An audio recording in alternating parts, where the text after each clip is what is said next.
Hello बच्चों, मैं education मित्र पीके। और दोस्तों, आज इस वीडियो के अंदर हम डिस्कस करेंगे क्लास 12th केमिस्ट्री के चैप्टर फर्स्ट, सेकंड, थर्ड, विलियन, इलेक्ट्रोकेमिस्ट्री और केमिकल काइनेटिक्स। इन तीनों चैप्टरों में जितने भी फॉर्मूले हैं, लगभग 52 हैं। उन सभी फॉर्मूलों को मैंने इस एक ही वीडियो के अंदर डिस्कस किया है।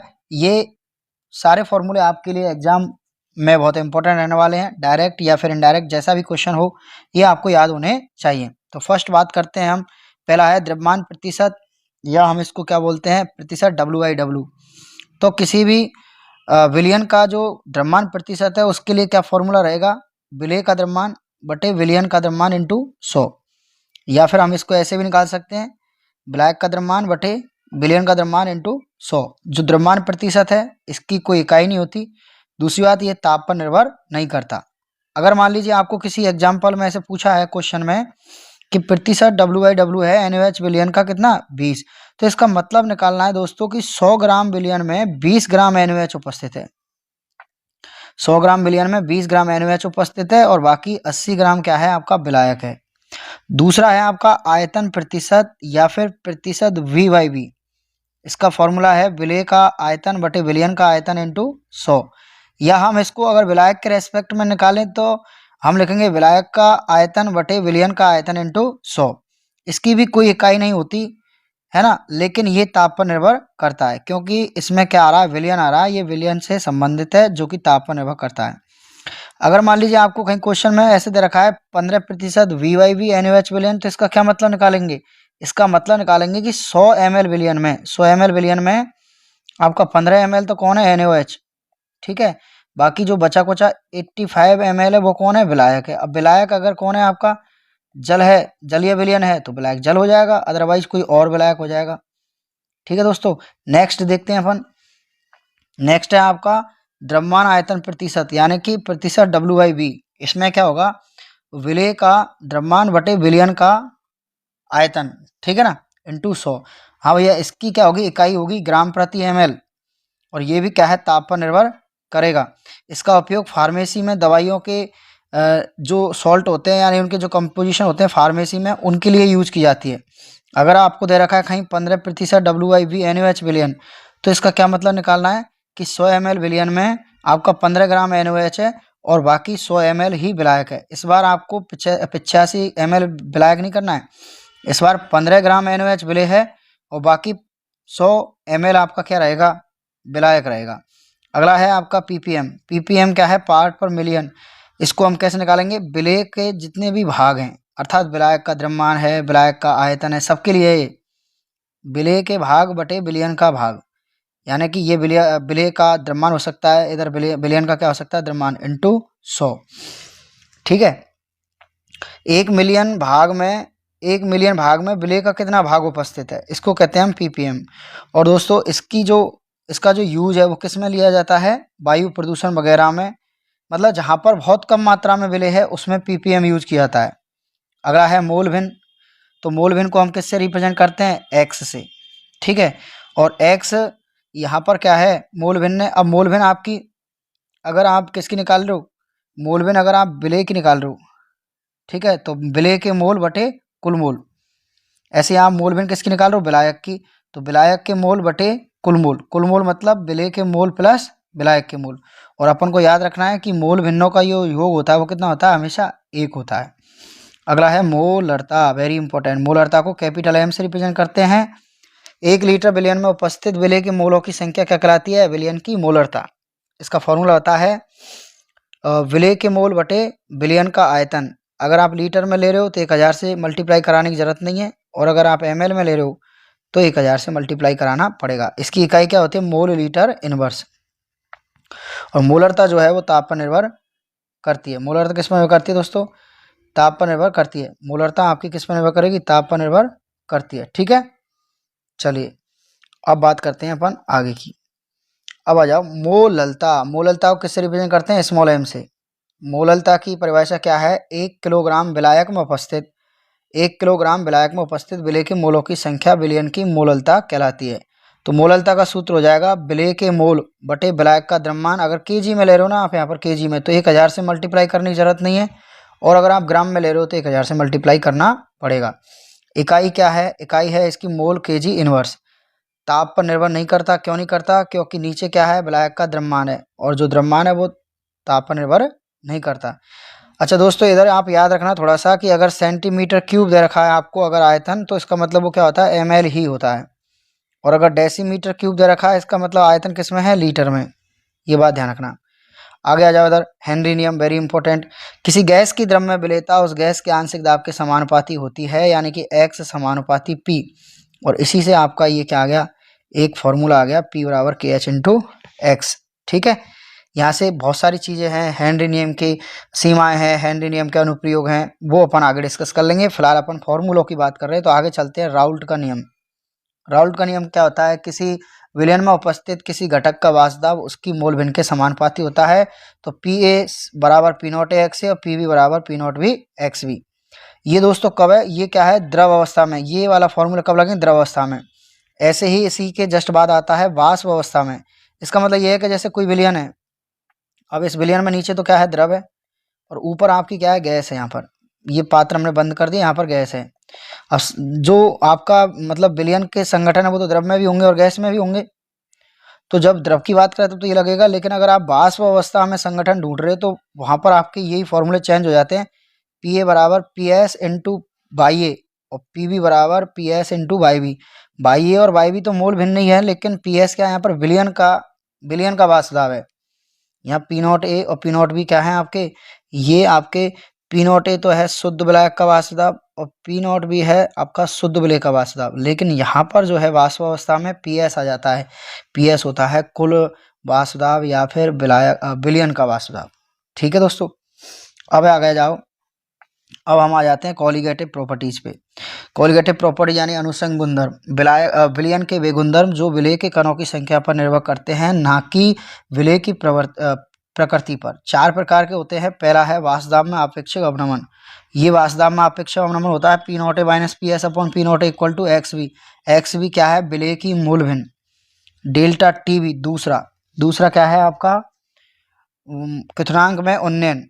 तो दोस्तों जब भी अपन किसी वाष्पशील विलायक में अवाष्पशील विलेय मिलाते हैं तो विलयन का क्वथनांक क्या हो जाता है, बढ़ जाता है। तो जो क्वथनांक में उन्नयन है डेल्टा टी वी, ये किसके बराबर होता है, के वी इंटू स्मॉल एम के। स्मॉल एम क्या है यहाँ पर, स्मॉल एम है आपकी मोललता। ठीक है, और के वी क्या है यहाँ पर, मोलल उन्नयन स्थिरांक। ऐसे हम टी वी को लिख सकते हैं T V minus T not V. अगला है आपका हिमांक में अवनमन। डेल्टा टी एफ बराबर K F into small M. Delta T F बराबर T naught F minus T F. किसी वाष्पशील विलायक में जब अवाष्पशील विलेय मिलाते हैं तो उसके हिमांक में क्या आ जाती है, कमी। और जो हिमांक में कमी आती है वो किसके बराबर आती है, के एफ इंटू स्मॉल एम के। ये दोनों ही मोललता के क्या है, समानुपाती। अगला आपकी जो अनुषंग गुणधर्म है वो है भाई साहब परासरण दाब पाई बराबर सी आर टी। सी यहाँ पर क्या है, सांद्रता है, जिसको अपन मोलरता लेके चलते हैं। आर यहाँ पर गैस नियतांक है, और गैस नियतांक के 2 मान आपको दे रखे। अगर सवाल में ये इनमें से कोई एक मान दे रखा है तो आप जो है उसी को यूज कीजिए, वरना यहाँ पर आपको देखना पड़ेगा कि आप किस में लाना चाहते हो पाई। ठीक है, तो एटीएम में लाना चाहते हो तो ऊपर वाला यूज कर लेंगे, और अगर फॉर्मूले क्वेश्चन में जनरली ये वाला दे रखा होता है तो फिर इसी को यूज करें। इसी को हम आगे दूसरी फॉर्म में लिख सकते हैं, एन अपॉन बी। सी क्या है यहाँ पर, सांद्रता यानी मोलरता। मोलरता क्या होती है, मोल बटे आयतन। चलिए अगला, अब बात करते हैं यहाँ पर हम इन चारों जो अनुषंग गुणधर्म है, इनसे 4 फॉर्मूले किसके निकल के आते हैं, अनुभार के। क्योंकि हमारे अनुषंग गुणधर्म का यूज क्या है, अनुभार ज्ञात करना। हमारा अगला फॉर्मूला है एम बी, यानी कि वाष्प दाब में आपेक्षिक अवनमन से अनुभार ज्ञात करना। तो इसका फॉर्मूला एम बी बराबर M A into W B A, है ना, W B upon W A into P naught A upon P naught A minus P S. यानी पहले एम ए कराओ, फिर बी ए कराओ, और फिर वाष्प दाब में आपेक्षिक अवनमन को उल्टा लटका दो। उसके बाद अगला फॉर्मूला आता है आपका जो क्या कहते हैं, अनुभार में गणना किसकी सहायता से, क्वथनांक में उन्नयन की सहायता से। तो K V upon delta T V, W B upon W A into 1000। उसके बाद एम बी, अनुभार की गणना किससे, हिमांक में अवनमन से। तो ये हो जाएगा K F upon delta T F, W B upon W A into 1000। और नेक्स्ट फॉर्मूला है आपका अनुभार में गणना किससे, परासरण दाब की सहायता से। तो इसका फॉर्मूला है W B B upon pi V into R T. और दोस्तों 2 फॉर्मूले हैं आपके के वी और के एफ के। ठीक है, क्रायोस्कोपिक कांस्टेंट और ebullioscopic constant. R into M A into T V square upon 1000 into delta H वाष्पन। और ऐसे ही यहाँ पर R into M A T F, जब के भी निकाल रहे हैं तो टी वी, और जब के एफ निकाल रहे हैं तो टी एफ। इसको अपन डायरेक्ट फॉर्मूले से याद कर सकेंगे ट्रिक से, रमा टी स्क्वायर। मैंने इसको याद करवाया, Rama T square upon delta H, 1000 delta H. ठीक है दोस्तों, अगला अपन आ जाते हैं अल्फा। अल्फा के दो तरह से पढ़े, एक तो वियोजन के लिए और एक संगुणन के लिए। वियोजन का मतलब होता है टूटना और संगुणन का मतलब होता है जोड़ना। तो जब वियोजन हो रहा हो विलयन के अंदर और क्वेश्चन में हमसे वियोजन का क्वेश्चन आया, तो alpha formula iota minus one upon n minus one. इसको दोस्तों अपन थोड़ा सा अगर एडजस्ट करेंगे तो इसको ऐसे करेंगे अपन, सॉल्व करने के बाद में ये निकल के आएगा आपका 1 plus alpha into n minus one. Iota निकालने के लिए इसको सॉल्व कर लेंगे थोड़ा सा, ऐसे इसको कर लेंगे। ठीक है, तो यहाँ से आपका आयोटा निकल जाएगा। जब अगर आपको अल्फा दे रखा है, अल्फा की वैल्यू जैसे आपको क्वेश्चन में से दे रखे 60%, तो आपको 60 नहीं लेना, आपको लेना 0.60, क्योंकि अल्फा की वैल्यू आपको भिन्न में लेनी है, परसेंटेज में नहीं लेनी, परसेंटेज को भिन्न में बदल लीजिए। तो वियोजन के लिए होता है अल्फा बराबर iota minus one upon n minus one, और संगुणन के लिए होता है alpha iota minus 1/1 n minus 1। अब आ जाते हैं इलेक्ट्रोकेमिस्ट्री में। तो इलेक्ट्रोकेमिस्ट्री में पहला फॉर्मूला आता है अपन का ई नॉट सेल का, मानक सेल विभव, E naught cathode minus E naught anode. और ध्यान रखना है कि इसके अंदर दोनों जो वैल्यू हैं E naught cathode E naught anode की, ये किसकी रखनी है, अपचयन विभव की रखनी है। अगला फॉर्मूला आता है हमारा, जब हम नष्ट समीकरण का डेरिवेशन करते हैं तो वहाँ पर ये वाला समीकरण लगाते हैं, डेल्टा जी बराबर delta G not plus R T L N Q. और बाद में हम इसी समीकरण में डेल्टा जी और डेल्टा जी नॉट के मान रखते हैं और फिर आगे सॉल्व करते हैं, तो उससे हमें फिर ये नष्ट समीकरण निकल के आती है। डेल्टा जी बराबर क्या होता है, minus n F E cell, इसको बोलते हैं अपन गिब्स ऊर्जा परिवर्तन। और डेल्टा जी नॉट को क्या बोलते हैं, मानक गिब्स ऊर्जा परिवर्तन। अगर इसमें नॉट नहीं है तो यहाँ पे भी नॉट नहीं है, और अगर यहाँ नॉट है तो यहाँ पर भी नॉट है, ये ध्यान रखना है। और यहाँ से अपन की नष्ट समीकरण निकल के आती है, जो कि 2026 के लिए वेरी इंपॉर्टेंट है, यहाँ से क्वेश्चन आने की प्रबल संभावना है। ई सेल बराबर E not cell minus 0.0591 upon N log P upon R. P क्या है यहाँ पर, उत्पाद की सांद्रता बटे क्रियाकारक की सांद्रता। और अपन को यहाँ पर एक बात क्या याद रखनी है कि जो हमारी सेल रिएक्शन होती है ना, उसके अंदर जो ठोस होते हैं, शुद्ध ठोस और शुद्ध द्रव, उनकी क्या है सांद्रता, हम क्या लेते हैं, इकाई। चलिए दोस्तों आगे चलते हैं। अब आ जाता है यहाँ से एक फॉर्मूला आपका लॉग के सी, यानी कि सैम स्थिरांक की गणना। तो इसका ना हम जानते हैं कि साम्य अवस्था पर जो आपका डेल्टा जी है वो क्या होता है, जीरो। तो डेल्टा जी तो जीरो हो जाएगा। इसी से देखो यहाँ से ये वाली जो इक्वेशन है ना आपकी, ये वाली 24 नंबर पे, यहीं से डेल्टा जी अगर जीरो हो जाएगा तो फिर आपको इसी को सॉल्व करके और क्यू क्या हो जाएगा, के सी, इसी को सॉल्व करके हमने ये बनाई है। अगर आपको आपका जो क्वेश्चन है वो या तो इससे सॉल्व हो जाएगा, नहीं तो डेल्टा जी की वैल्यू रख दो यहाँ पर, डेल्टा जी नॉट की वैल्यू रख दो minus n F E not cell, और माइनस माइनस क्या हो जाएगा, प्लस, तो वो हो जाएगा आपका n F E not cell upon 2.303 R T.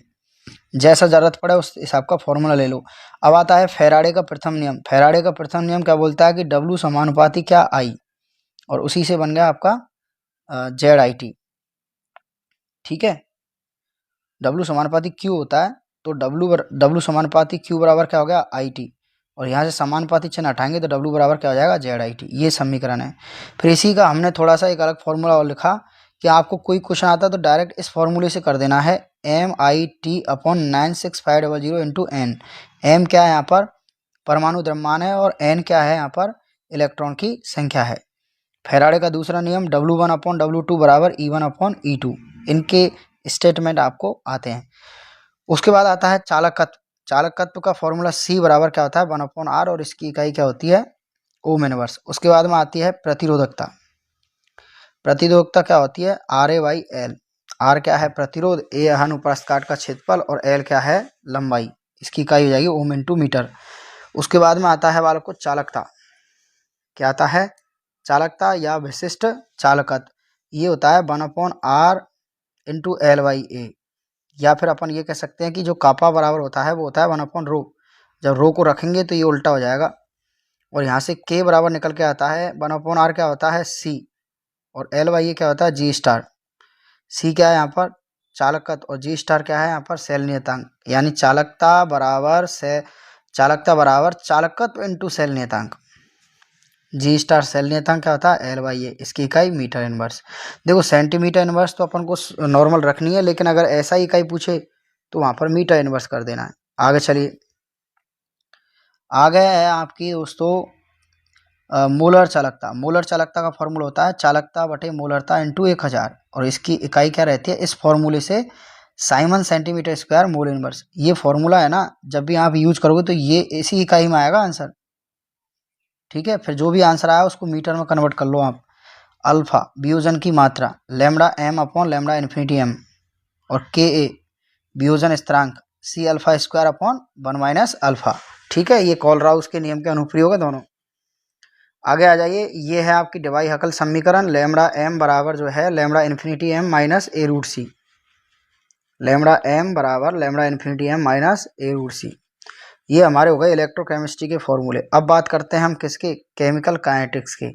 जो औसत वेग होता है किसी अभिक्रिया का, उसको हम किससे लिखेंगे, प्लस माइनस डेल्टा सी बटे डेल्टा टी, और इसी को हम लिख सकते हैं plus minus C two minus C one upon T two minus T one. ठीक है दोस्तों, प्लस चिन्ह किसके लिए आता है, उत्पाद के लिए, और माइनस चिन्ह किसके लिए आता है, क्रियाकारक के लिए। यहाँ पर माइनस चिन्ह बता रहा है कि क्रियाकारक की सांद्रता समय के साथ घट रही है, और प्लस चिन्ह बता रहा है कि समय के साथ साथ उत्पाद की मात्रा बढ़ रही है।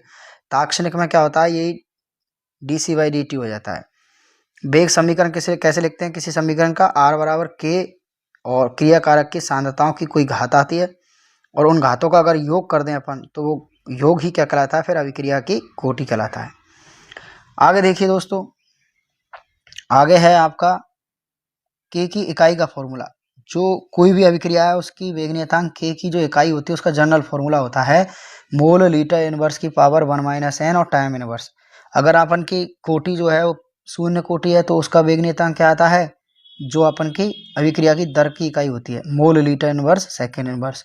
अगर प्रथम कोटि है तो उसके अभिक्रिया के वेग नियतांक के की इकाई क्या होती है, सेकेंड इनवर्स या मिनट इनवर्स।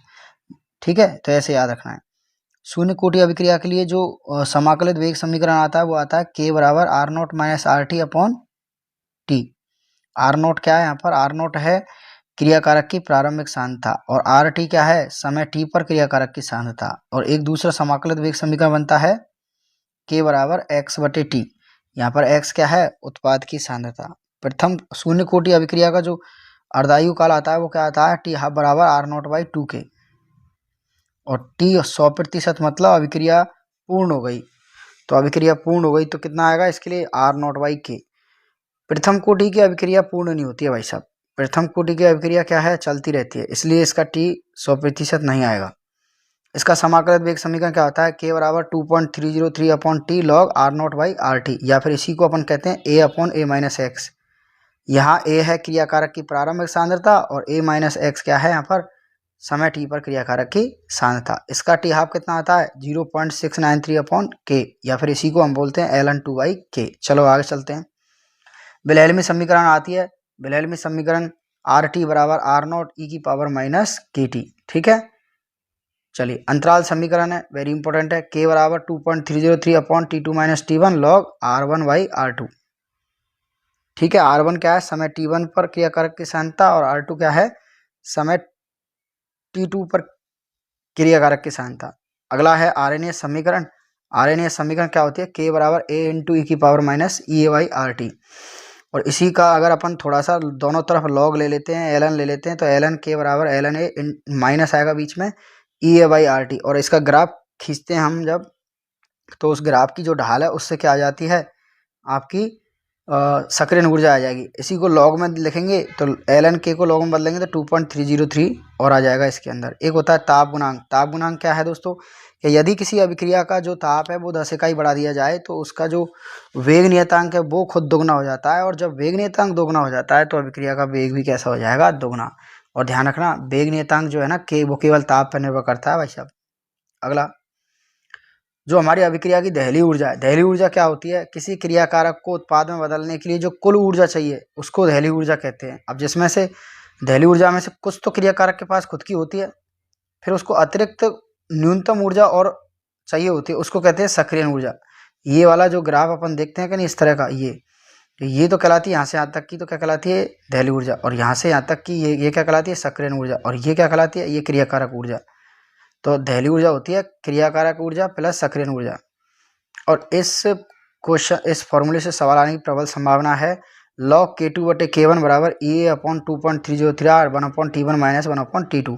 इसमें क्या होता है, दो अलग अलग ताप पर आपको वेग नियतांक दे रखे होते हैं K1 और K2, और जब आपसे कहेगा कि सक्रियण ऊर्जा ज्ञात कीजिए, इसके बाद में सबसे 52 नंबर पे सबसे लास्ट आपका वेग समीकरण P है, ये P into ZAV into e⁻−EA/RT। P का मतलब है यहाँ प्रायिकता या त्रिविम कारक, और ZAV का मतलब है यहाँ संघट्ट आवृत्ति। तो थैंक यू सो मच दोस्तों। ठीक है, आप लोगों को ये मैंने 52 फॉर्मूले याद कराए हैं, वेरी इंपॉर्टेंट है, आप इनको एक जगह लिख सकते हो।